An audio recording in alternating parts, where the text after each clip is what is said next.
Ino raha tianao zaka aminao? Izaho vao tena tsapako fa tsy mety raha nataoko re. Magnino tsika no magnavao ndraiky?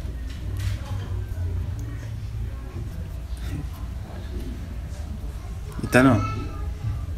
Zaho zany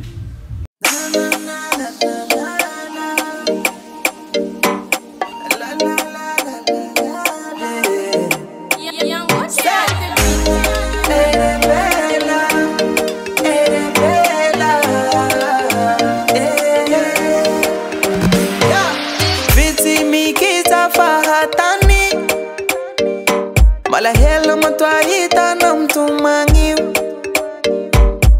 Yale tiag faiza fati wangi Ver na waisha na nfasi milami Tipu le shachafalal kingranu Nasi kasifangwale uhatanu Tipu le shachafalal kingranu Nasi kasifangwale uhatanu Vana mela, ore pela, nefa naomban gateva, intampela, sika kwa nifangeva, ere pela,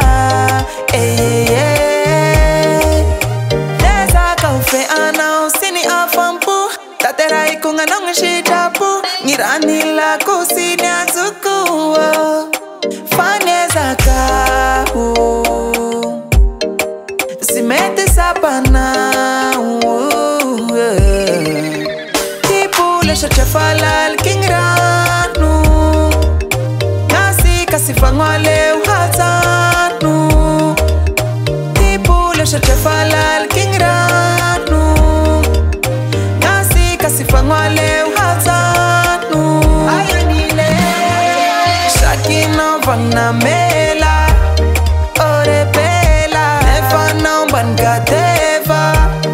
Intampela Sika kwa nifangeva Ere pela Sishifaza vafala va mini ke Amaru mashuna uma pandinike Jefa paranaiza ufasilite Sisi vaza vafala va mini ke Amaru mashuna uma pandinike Saukwe fati ilite Mialam na wa maita hafa Shakina vana mela Ore pela Nefa naomban gateva Intampela Sika kwa nifangeva Ere pela Shakina vana mela Ore pela Nefa naomban gateva Intampela Sika kwa nifangeva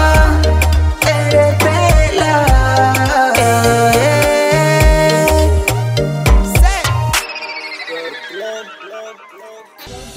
Androniza hufumino Nasika rwa shachalimo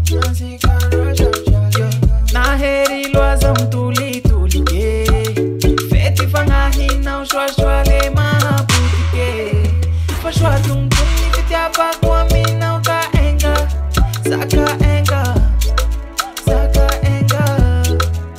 Wasimaha sharaka mina uza ukaenga Shauta